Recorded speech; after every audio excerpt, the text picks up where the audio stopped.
हवा का रुख तुम्हारी तरफ है और भाग उसके पीछे रहे हो जिसकी पुश्त तुम्हारी तरफ है।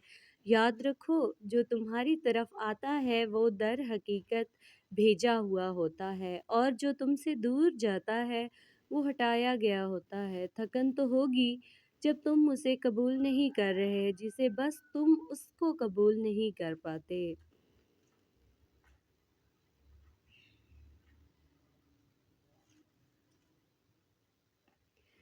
दिल जो बोझल पड़ा हुआ अश्कों से और कलेजा के फटने वाला हो, ऐसी हालत फनकार बंदे के मुस्कुराने का दुख समझते हो।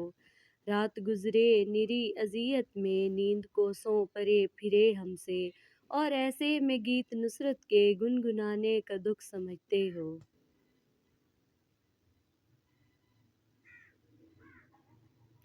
अगर मोहब्बत के 7 दर्जे हैं तो थकन के शायद 14 दर्जात हैं, जिसमें सबसे आखिरी दर्जा वो है अगर कोई पूछे कि कैसे हो, तो इंसान उस दरवाजे की तरह ढह जाए जिसको साल हा साल से दीमक चाट रही हो।